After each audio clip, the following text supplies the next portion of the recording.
ಅಲ್ಲ ನನಗೆ ಒಂದು ಡೌಟು, ಪೀಟರ್ ಅಂತ ಹೆಸರಿಟ್ಟಿದ್ದೀರಾ, ಎಲ್ಲ ಪೀಟರ್ ಇಂಗ್ಲೆಂಡ್ ಶರ್ಟ್ ಹಾಕಿದ್ದೀರಾ?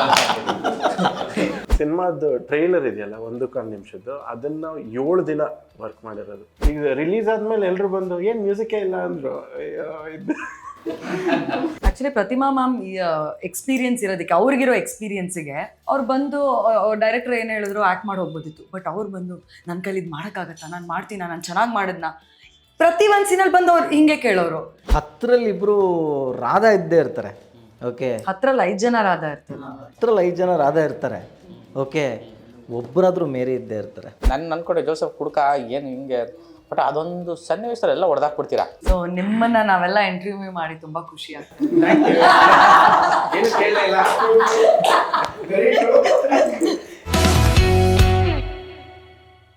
ಬಟ್ ಮ್ಯೂಸಿಕ್ ಮಾತ್ರ ಅದೊಂದು ಮಾತ್ರ ಮಾತಾಡ್ತಾರೆ ಜನ, ಮಾತಾಡ್ತಾರೆ. ಅದು ಕಂಪೋಸ್ ಆಗಿದ್ದು ನನಗೆ ಕೇಳಿದ್ರು, Crazy ಅದು. ನೀವು ಸಿನಿಮಾ ನೋಡಿದ್ರಲ್ಲ ನಿಮ್ಗೆ ಲ್ಯಾಗ್ ಅನ್ಸ್ಲಿಲ್ವಾ? ನನಗೆ ಲ್ಯಾಗ್ ಅನ್ಸ್ಲಿಲ್ವಲ್ಲ ನನಗೆ ಅಂತ. ನಾನು ಪರ್ಟಿಕ್ಯುಲರ್ ಆ ಪಾಯಿಂಟ್ನೇ ಮಾತಾಡ್ತೀನಿ. ಮತ್ತೆ ಆಕ್ಚುಲಿ ಇಂಟರ್ವ್ಯೂ ಹೆಂಗ್ ಅನಿಸ್ತಾ ಇದೆ ಅಂದ್ರೆ ನಾವೆಲ್ಲ ಆಡಿಯನ್ಸ್ ಪರ್ಸ್ಪೆಕ್ಟಿವ್ ಅವ್ರಿಗೆ ನಾನು ಯೂಶಲಿ ಸಿನಿಮಾನ ನಾನೊಬ್ಬ ಆಡಿಯನ್ ಆಗಿ ನೋಡ್ತೀನಿ. ಈಗ ನನ್ನ ಸಿನಿಮಾ ನಾನೇನೋ ಕೆಲಸ ಮಾಡ್ತಾನೆ ನಾನು ನೋಡಲ್ಲ, ಯಾವುದೇ ಸಿನಿಮಾ ಆದ್ರೂ ಅಷ್ಟೇ ನಾನೊಬ್ಬ ಆಡಿಯನ್ ಆಗೇ ನೋಡೋದು. ನನ್ಗೇನು ಅನ್ಸುತ್ತೆ, ಓಕೆ ಆಡಿಯನ್ ಆಗಿ ಏನು ಅನ್ಸುತ್ತೆ, ಆ ಆಡಿಯನ್ನೆಸ್ ನನ್ನ ಒಳಗಡೆ ಇಲ್ಲ ಅಂದ್ರೆ ನಾನು ರಿವ್ಯೂ ಮಾಡೋದು ವೇಸ್ಟ್. ನನ್ನ ಪ್ರಕಾರ ರಿವ್ಯೂ ಅಂದ್ರೆ ಆಡಿಯನ್ ಪಾಯಿಂಟ್ ಆಫ್ ವ್ಯೂ ಅಲ್ಲಿ ರಿವ್ಯೂವರ್ ಸಿನಿಮಾ ನೋಡಬೇಕು. ಆಡಿಯನ್ಗೆ ಏನು ಅನ್ಸುತ್ತೆ ಅದನ್ನ ರಿವ್ಯೂವರ್ ಹೇಳಬೇಕು. ಅವ್ನು ಪರ್ಸ್ನಲ್ ಅಲ್ಲ ಸಿನಿಮಾ, ಅವ್ನಿಗೆ ಅನ್ನಿಸ್ತಂಗೆ. ನಂಗೆ ಯಾರೋ ಆರ್ಟಿಸ್ಟ್ ಇಷ್ಟ ಇಲ್ಲ, ಏನೋ ಗುಣಿಸಿಕೊಂಡಿದ್ದಾರೆ ಅಂತ ಅಂದ್ಬಿಟ್ಟು ಅವ್ರೇ ಏನು ಮಾಡಿದಾರೆ ಅವರು ಅಂತ, ಹಂಗಲ್ಲ ನಾನು ಹೇಳೋದು. ಇನ್ ಜನರಲ್ ಆಗಿ ಸುಮಾರು ಜನ ಅದೇನೋ ಪರ್ಸ್ನಲ್ ಗರ್ಜಿಟ್ಕೊಳ್ಳೋದು ಅಥವಾ ಅವ್ರಿಗೇನೋ ಒಂದು ಸಿದ್ಧಾಂತಗಳು ಇಷ್ಟ ಆಗಲ್ಲ ಅಂತ ಹೇಳಿ ಮಾತಾಡೋದು, ಅದು ಇಷ್ಟ ಆಗಲ್ಲ. ಸಿನಿಮಾ ಥರ ನೋಡಿ ಅಂತ. ಎಲ್ಲರನ್ನು ಸ್ಯಾಟಿಸ್ಫೈ ಮಾಡೋಕ್ಕಾಗಲ್ಲ. ಹೌದು, ಎಲ್ಲರೂ ಸ್ಯಾಟಿಸ್ಫೈ ಮಾಡೋಕ್ಕಾಗಲ್ಲ. ನಾನು ಹೇಳೋದು ಒಂದಷ್ಟು ನೋಡುವಿಕೆ ಇದೆ, ಅದನ್ನ ಹಂಗೆ ನೋಡ್ಬೇಕು. ಕೆಲವೊಂದು ರೂಢಿ ಮಾಡ್ಕೋಬೇಕಾಗುತ್ತೆ. ಸಿನಿಮಾ ಮಾಡೋದೊಂದು ಫಾರ್ಮೆಟ್ ಇದೆಯಲ್ಲ, ಅದನ್ನ ಬಿಟ್ಟು ಬೇರೆ ಏನೋ ಮಾಡೋಕ್ಕೋದ್ರೆ ಅದು ಸಿನಿಮಾ ಆಗಲ್ಲ, ಬೇರೆ ಏನೋ ಆಗುತ್ತೆ. ಅದೇ ಥರನೇ ಈ ಒಂದು ಪ್ರಾಸೆಸ್ ಹಂಗೆ ಮಾಡಬೇಕು ಅನ್ನೋ ನನ್ನೊಂದು, ಅದಕ್ಕೆ ಮಾತುಕತೆ ಹಿಂಗಾಗ್ತಿದೆ ಅಷ್ಟೇ. ಸೊ ನಿಮ್ಮನ್ನ ನಾವೆಲ್ಲ ಇಂಟರ್ವ್ಯೂ ಮಾಡಿ ತುಂಬಾ ಖುಷಿ ಆಗ್ತದೆ.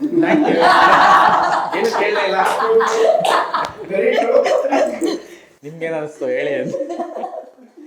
1-to-1 ಆಡಿಯನ್ ಜೊತೆ ಕೂತ್ಕೊಂಡು ನನಗೆ ಮಾತಾಡ್ದಂಗೆ. ಪ್ರತಿಮಾ ಮೇಡಮ್ ಇಲ್ಲ, ನಾನು ಅವ್ರ ಬಗ್ಗೆ ಮಾತಾಡ್ಬೇಕು ಆ್ಯಕ್ಚುಲಿ. ಅಂದರೆ ನಾನು ಫಸ್ಟ್ ಶಾರ್ಟ್ ಅವ್ರಿಗೆ ಇದು ಮಾಡ್ತಿರ್ಬೇಕಾದ್ರೆ ಗಾಬರಿ ಆಯ್ತು ನನಗೆ, ಇದೇನು ಇಂಥ ಕ್ಯಾರೆಕ್ಟರ್ ಕೊಡ್ತಾರೆ, ಆಮೇಲೆ ಏನೋ ಬೇರೆ ಥರ ಕಾಣಿಸ್ತಾ ಇದೆಯಲ್ಲ ಅಂತ ಹೋಗ್ತಾ ಅದು ಇದು ಬಂದಾಗ ಅನ್ನಿಸ್ತು ವಾವ್ ಅಂತ. ಅಂದರೆ ಇವರು ನಾನು ಅಲ್ಲಿವರೆಗೂ ಪ್ರತಿಮಾ ನಾಯಕ್ ಅವ್ರನ್ನ ನಾವು ಪಾತ್ರಗಳು ನೋಡಿರೋದೇ ಬೇರೆ, ಈ ಥರ ನೋಡಿಲ್ಲ ನಾವು. ಇಷ್ಟು ಇದಾಗಿ ನಟಿಯಾಗಿ ಬಳಸ್ಕೊಂಡಿಲ್ಲ ಅವ್ರನ್ನ ಕರೆಕ್ಟಾಗಿ. ಇಷ್ಟು ದೊಡ್ಡ ಟ್ಯಾಲೆಂಟು, ಇಷ್ಟು ಚೆನ್ನಾಗಿ ಮಾಡಿದ್ದಾರೆ. Amazing actor. ಮತ್ತು ಅವರು ಮಗನನ್ನ ಕೂಗ್ತಾರಲ್ಲ, ಕೂಗೋದು ಮತ್ತು ಡೇವಿಡ್ ಅನ್ನೋದು, ಅವರು ಪೀಟರ್ ಪದೇ ಅವ್ರು ಮಾತಾಡೋದು ಸ್ವಂತ ಹಂಗಾಗುತ್ತೆ, ಅಷ್ಟು ರಿಯಲಿಸ್ಟಿಕ್ ಆಗಿದೆ. ಅಂದರೆ ಆಫ್ ಸ್ಕ್ರೀನಲ್ಲೂ ಕೂಡ ನಾವೊಂದು ಸೀರಿಯಲ್ ವರ್ಕ್ ಮಾಡಿದ್ವಿ. ಅಲ್ಲಿಂದನೇ ನಾನು ಶೆಟ್ರಿಗೆ ಅವ್ರ ಪ್ರೊಫೈಲ್ ತೋರಿಸಿದ್ದು. ಅಲ್ಲಿಂದನೂ ನಾವು ತುಂಬ ಹಚ್ಕೊಂಡು ಒಟ್ಟಿಗೆ ಆ್ಯಕ್ಟ್ ಮಾಡಿಕೊಂಡು ಒಬ್ರಿಗೊಬ್ರು ತುಂಬ ಗೊತ್ತಿರೋರು ಆಗಿರೋದಕ್ಕೆ ಪ್ರಾಬಬ್ಲಿ ಒಂದ್ಸಲ ಕಟ್ ಆದಮೇಲೆ ನಾವು ಆ ಒಂದು ಸಿಚುವೇಶನ್ ಬಗ್ಗೆ ಅಥವಾ ನೆಕ್ಸ್ಟು ಸೀನ್ ಪೇಪರ್ನ ಇಸ್ಕೊಂಡು ಮೂಡ್ನ ತುಂಬ ಚೆನ್ನಾಗಿ ಕ್ಯಾರಿ ಮಾಡಿದ್ವಿ. ಯಾಕಂದರೆ ಒಂದು ನನ್ನ ಜೊತೆ ಅವ್ರ ಕಾಂಬಿನೇಷನ್ ಇರೋದು ಅಮ್ಮ ಮಗನ ಥರ ನೀವೇನು ಹೇಳಿದ್ರಿ ಫೀಲ್ ಆಗಬೇಕಾಗಿತ್ತು, ಅದನ್ನು ನಾವು ಮೊದಲು ಮಾತಾಡ್ಕೋತಾ ಇದ್ವಿ ಇವನ್ ಆಫ್ಟರ್ ದ ಪ್ಯಾಕಪ್. ಸೊ ಅದೆಲ್ಲ ವರ್ಕ್ ಆಗಿದೆ ಇಲ್ಲಿ. ಆಕ್ಚುಲಿ ಪ್ರತಿಮಾ ಮ್ಯಾಮ್ ಎಕ್ಸ್ಪೀರಿಯನ್ಸ್ ಇರೋದಕ್ಕೆ, ಅವ್ರಿಗಿರೋ ಎಕ್ಸ್ಪೀರಿಯನ್ಸಿಗೆ ಅವ್ರು ಬಂದು ಡೈರೆಕ್ಟರ್ ಏನು ಹೇಳಿದ್ರು ಆ್ಯಕ್ಟ್ ಮಾಡಿ ಹೋಗ್ಬೋದಿತ್ತು. ಬಟ್ ಅವ್ರು ಬಂದು ನನ್ನ ಕೈಲಿ ಇದು ಮಾಡೋಕ್ಕಾಗತ್ತಾ, ನಾನು ಮಾಡ್ತೀನ, ನಾನು ಚೆನ್ನಾಗಿ ಮಾಡಿದ್ನ, ಪ್ರತಿ ಒಂದು ಸೀನಲ್ಲಿ ಬಂದು ಅವ್ರು ಹಿಂಗೆ ಕೇಳೋರು. ನಮಗೂ ಕೇಳೋರು. ನಾನು ಮ್ಯಾಮ್ ನಿಮ್ಮನ್ನ ನೋಡಿ ನಾವು ಕಲಿತಾ ಇದ್ದೀವಿ, ನಮ್ಮ ಹತ್ರ ಬಂದು ನೀವು ಕೇಳ್ತಾ ಇದ್ದೀರಾ. I mean such simplicity is very important being N actor ಅಂತ ಅನ್ಸುತ್ತೆ. ನನಗೆ ಒಂದು ಡೌಟ್ ಇದೆ, ಈ ಇಡೀ ಸಿನಿಮಾದಲ್ಲಿ ನಿಮ್ಮ ಪರ್ಸ್ನಲ್ ಲೈಫಿನ ಎಕ್ಸ್ಪೀರಿಯನ್ಸ್ಗಳು ಯಾವ್ಯಾವ ಹೇಳ್ತೀರಾ? ಪೀಟರ್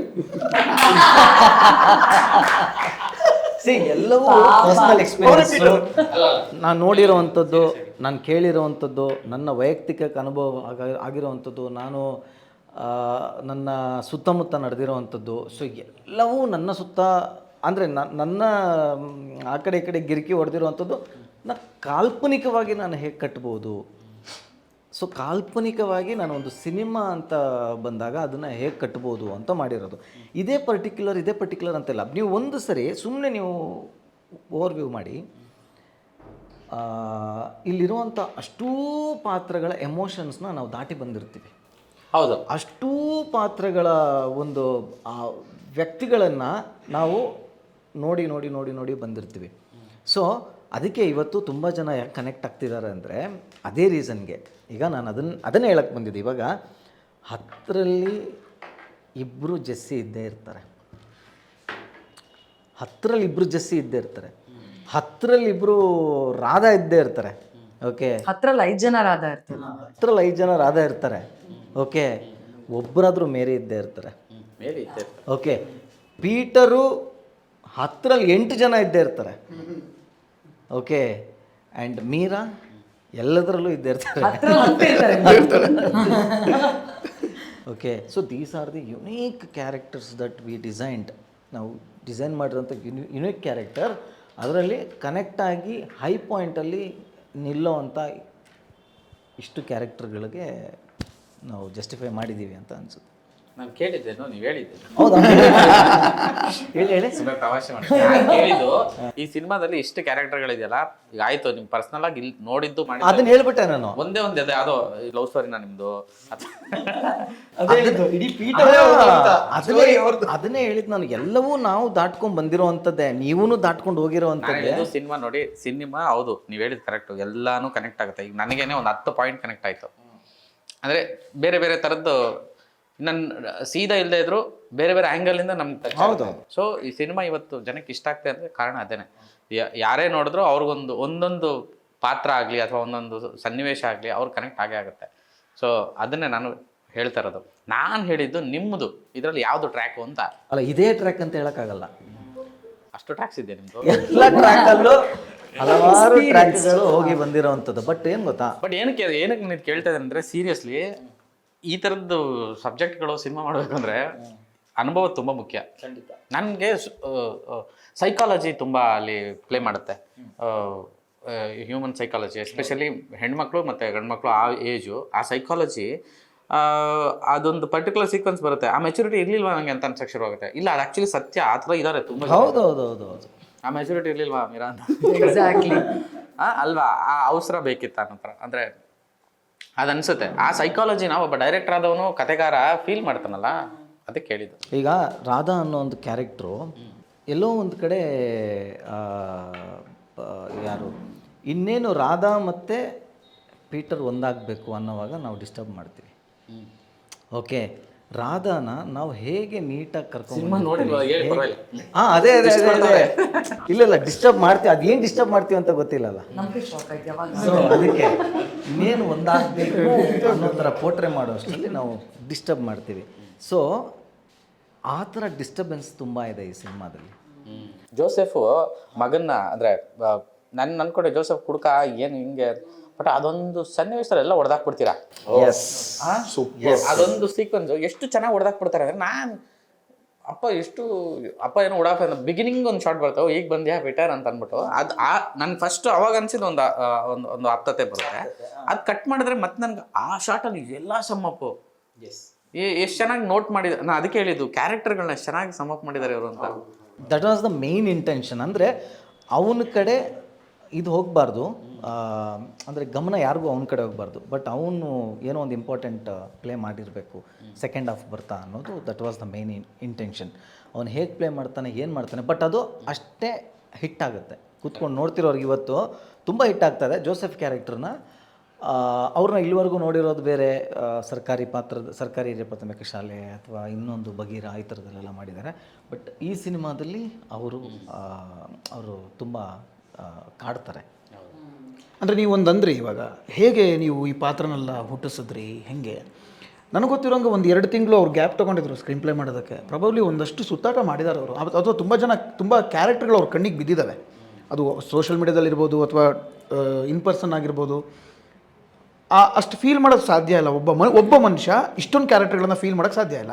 ಹೇಗಾಯಿತು ಅಂತಂದರೆ, ಇನ್ನೊಂದು ಇವಾಗ ಈ ಮಾತುಕತೆಯಲ್ಲಿ ಕೇಳ್ಬಿಡ್ತೀನಿ. ನನಗೆ ಇವರು ಪರ್ಸನಲ್ ಆಗಿ ಕೇಳಿದೆ. ಅಲ್ಲ ನನಗೆ ಒಂದು ಡೌಟು, ಪೀಟರ್ ಅಂತ ಹೆಸರಿಟ್ಟಿದ್ದೀರಾ, ಎಲ್ಲ ಪೀಟರ್ ಇಂಗ್ಲೆಂಡ್ ಶರ್ಟ್ ಹಾಕಿದ್ದೀರಾ?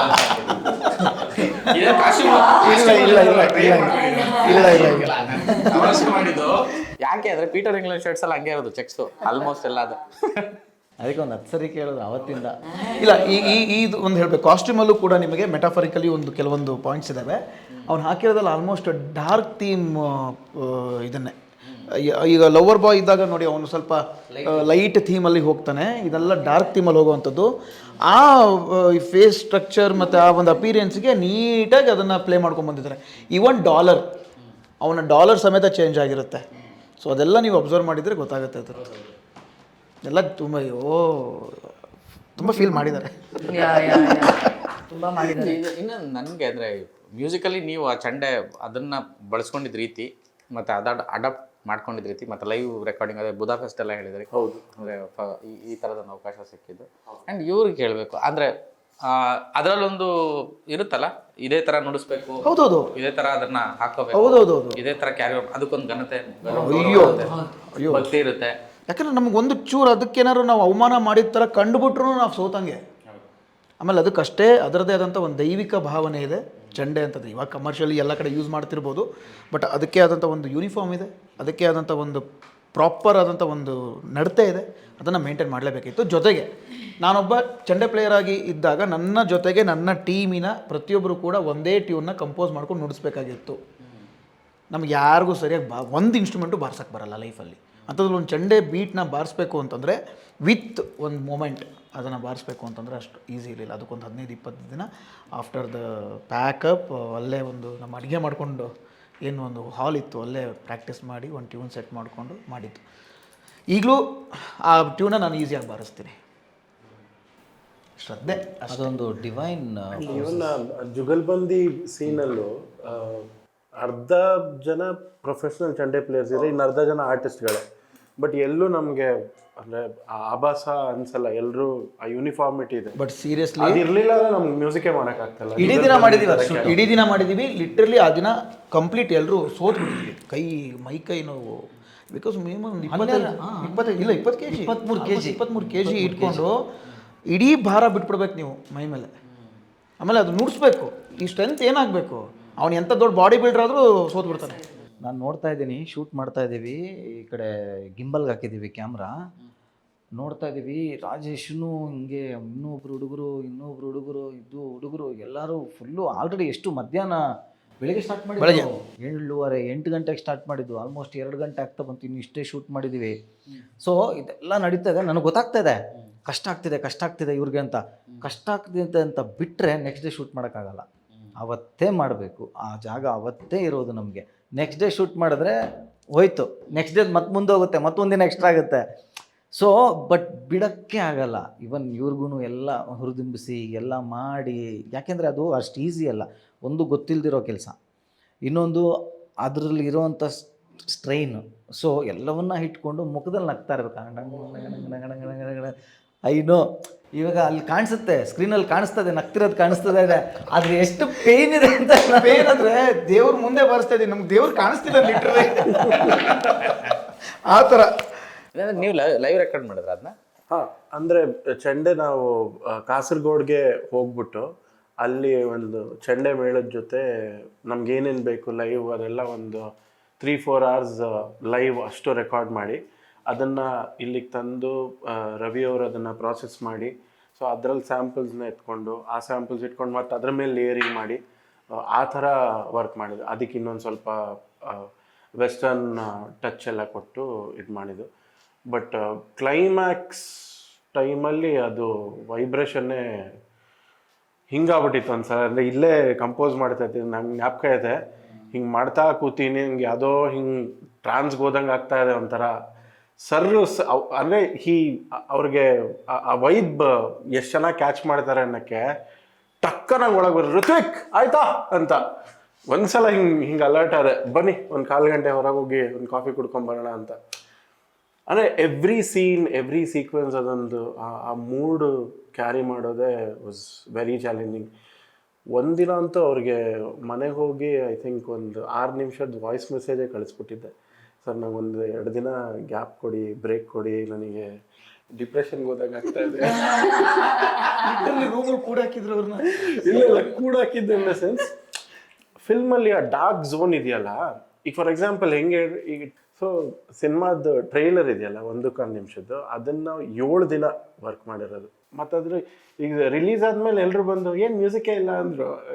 ಇಲ್ಲ, musically I am very much particular. ಅಂದರೆ ಸಿನಿಮಾ ಅದೇ ಜಾನ್ವಿ ಅವ್ರು ಹೇಳ್ತಿದ್ರು ಆವಾಗಲೇ, ಕತೆ ಬರಿಬೇಕಾದ್ರೇ ನಾನು ಎಷ್ಟೋ ಸರಿ ಹೇಳಿದ್ದೀನಿ. ಅಂದರೆ ಮ್ಯೂಸಿಕ್ ವಿಷಯದಲ್ಲೂ ನಾನು ಕ್ಲಿಯರ್ ಇದ್ದಾಗ ಏನಾಗುತ್ತೆ, ಅದೇ ನನ್ನ ಮ್ಯೂಸಿಕ್ ಡೈರೆಕ್ಟ್ರಿಗೂ ಕನ್ವೆ ಮಾಡೋದಕ್ಕೆ ಈಸಿ ಆಗುತ್ತೆ. ಬಟ್ ಇದರಲ್ಲಿ ಇದ್ದಿದ್ದು ಚಾಲೆಂಜ್ ಏನು ಗೊತ್ತಾ, ಸೌಂಡ್ ಎಫೆಕ್ಟ್ಸೂ ಪರ್ಟಿಕ್ಯುಲರ್ ಆಗಿತ್ತು ಸ್ಕ್ರೀನ್ ಪ್ಲೇ ಮಾಡಬೇಕಾದ್ರೇ. ಆ್ಯಂಡ್ ಸ್ಕ್ರಿಪ್ಟಾಗಲಿ ಸ್ಕ್ರೀನ್ ಪ್ಲೇನಾಗಲಿ ನಾನು ಒಬ್ಬನೇ ಮಾಡೋದು. ಏನಾದರೂ ಸ್ವಲ್ಪ ಹೆಲ್ಪ್ ಬೇಕು ಅಥವಾ ಏನಾದರೂ ಸ್ವಲ್ಪ ಅಂದರೆ ಮೇಜರ್ ಎಲ್ಲೂ ಯಾರಿಗೂ ಕೊಡಲ್ಲ, ಓಕೆನಾ. ಏನಾದರೂ ಸ್ವಲ್ಪ ಎಕ್ಸ್ಟೆನ್ಷನ್ ಬೇಕು ಆ ಥರದ್ದಿತ್ತು ಅಂದರೆ ನಮ್ಮ ಅಸೋಸಿಯೇಟು ಆ ಥರದವ್ರ ಕೈಲೆಲ್ಲ ಬರೆಸ್ತೀನಿ. But end of the day completion ಮಾಡಬೇಕಾದ್ರೆ ನಾನೇ ಮಾಡೋದು. ಸೊ ಹಾಗಾಗಿ ನಾನು ಏನು ಯೋಚನೆ ಮಾಡಿರ್ತೀನಿ ಅದು ಮಾಡಬೇಕಾದ್ರೆ ಕಂಪ್ಲೀಟಾಗಿ ಸೌಂಡ್ ಡಿಸೈನ್ ಆಗಲಿ, ಎಫೆಕ್ಟ್ಸ್ ಆಗಲಿ, ಮತ್ತೊಂದು ಎಲ್ಲವೂ ಸ್ಕ್ರಿಪ್ಟಿಂದನೇ ಬರಬೇಕು. ಸ್ಕ್ರಿಪ್ಟಿಂದನೇ ಬಂದಾಗ ಕನ್ವೆ ಮಾಡೋದಕ್ಕೆ ಈಸಿ ಆಗುತ್ತೆ. ಮ್ಯೂಸಿಕ್ಕು ಅಷ್ಟೇ, ಮ್ಯೂಸಿಕಲ್ಲಿ ತುಂಬ ಪರ್ಟಿಕ್ಯುಲರ್. ಅಂದರೆ ನಾನು ಅವ್ರಿಗೆ ಇದ್ರದ್ದು ಫೀಮೇಲ್ ಕೋರಸ್ ಕೂಡ ನಾನು ಹೇಳ್ತಾ ಇದ್ದೆ ಅವ್ರಿಗೆ ಏನು ಬರಬೇಕು. ಆಮೇಲೆ ಸ್ಟ್ರಿಂಗ್ಸು ಅಷ್ಟೇ ಏನು ಬರಬೇಕು, ಯಾವ ಫೀಲ್ ಇರಬೇಕು, ಯಾವ ಟೋನಾಲಿಟಿ ಬೇಕು. ಹಾಂ. ಆಮೇಲೆ ನನ್ನ ಮೊಬೈಲಲ್ಲಿ ಇವತ್ತಿಗೂ ಎಲ್ಲರದ್ದು ಥೀಮ್ ಇದೆ, ಬಾಯಲ್ಲಿ ನುಡಿಸಿರೋದು, ಓಕೆನಾ. ಯಾಕೆಂದರೆ ನಾನು ಅಷ್ಟು ಕ್ಲಾರಿಟಿ ಅವ್ರಿಗೆ ಕೊಟ್ಟಾಗ, ಇನ್ಸ್ಟ್ರೂಮೆಂಟ್ಸ್ ಏನು ಬೇಕು ಅಂತ ಕೊಟ್ಟಾಗ ಅವ್ರಿಗೆ ಅದು ಈಸಿ ಆಗಿಬಿಡುತ್ತೆ. ನೀವೇ ಮಾಡಿ, ನೀವೇ ನೋಡಿ, ಎಲ್ಲ ಮಾಡಿ ಅಂದಾಗ ಆಗಲ್ಲ. ಅದು ನಮ್ಮದು 50% ಇರಬೇಕು, ಅವ್ರದ್ದು 50% ಇರಬೇಕು. ಸೊ ಆ ಥರ ಇದ್ದಾಗ ಮಾತ್ರ ಆಗುತ್ತೆ. ಸೊ ಹಾಗಾಗಿ ಮ್ಯೂಸಿಕ್ ಅಷ್ಟು ಪರ್ಟಿಕ್ಯುಲರಾಗಿ ನಾವು ಅಷ್ಟು ಡೀಟೇಲ್ಡಾಗಿ ವರ್ಕ್ ಮಾಡಿರೋದಕ್ಕೆ that is the only reason. ಯಾಕೆಂದರೆ ಸಿನಿಮಾನ ನಾನು ನೋಡ್ಬಿಟ್ಟಿದ್ದೀನಿ ವಿತ್ ಮ್ಯೂಸಿಕ್. ನಾನು ಸ್ಕ್ರೀನ್ ಪ್ಲೇನಲ್ಲಿ ಸಿನಿಮಾನಲ್ಲಿ even including female chorus, male chorus, humming, ಮತ್ತೊಂದು, ಆಮೇಲೆ ಜೆಸ್ಸಿದು ಏನು ಇವತ್ತು ಮಾತಾಡ್ತಿದ್ದಾರೆ, ಜೆಸ್ಸಿದು, ರಾಧಾದು ಥೀಮ್ ಏನು ಮಾತಾಡ್ತಿದ್ದಾರೆ, ಪೀಟರ್ ಥೀಮು, ಮೀರಾ ಥೀಮ್ ಏನು ಮಾತಾಡ್ತಿದ್ದಾರೆ ಇವತ್ತು, ಅದಷ್ಟೂ ನಾವು ಆಲ್ರೆಡಿ ಪ್ಲ್ಯಾನ್ ಮಾಡಿಬಿಟ್ಟಿದ್ವಿ ಸ್ಕ್ರೀನ್ ಪ್ಲೇ ಟೈಮಲ್ಲೇ. ಸೊ ಅದಕ್ಕೆ ಅಡಿಷನ್ ಆಗಿ ಅವ್ರು ಮಾಡ್ಕೊಂಡು ಹೋಗಿದ್ರೆ ಸಾಕಾಗ್ತಿತ್ತು. ಸೊ ಹಾಗಾಗಿ it is very much clear. Music ಏನಿದೆಯಲ್ಲ, ಸೊ ದಟ್ ಈಸ್ ರಿಯಲಿ ನಮಗೆ ಟೈಮ್ ಟೇಕಿಂಗ್ ಪ್ರೋಸೆಸ್ ಆಗೋಯ್ತದು. ಯಾಕೆಂದರೆ ಅದು ಪರ್ಟಿಕ್ಯುಲರಾಗಿ ಬರಬೇಕಾಗಿತ್ತು. ಹೌದು, ತುಂಬ ಎಲ್ಲೋ ಪರ್ಟಿಕ್ಯುಲರಾಗಿ ಬರಬೇಕಾಗಿತ್ತು ಸರ್. ಆಮೇಲೆ ಜೆಸ್ಸಿ ವಾಯ್ಸಿಂದ ಹೇಳ್ಬೋದು ಸರ್. ಸರ್ ಅದು ನಂದೇ ವಾಯ್ಸ್, ಅದು ನೀವೇನು ಕೇಳ್ತೀರಾ ನಂದೇ ವಾಯ್ಸ್, ಫೀಮೇಲ್ ಪ್ರಾಸೆಸ್ ಮಾಡಿರೋದು.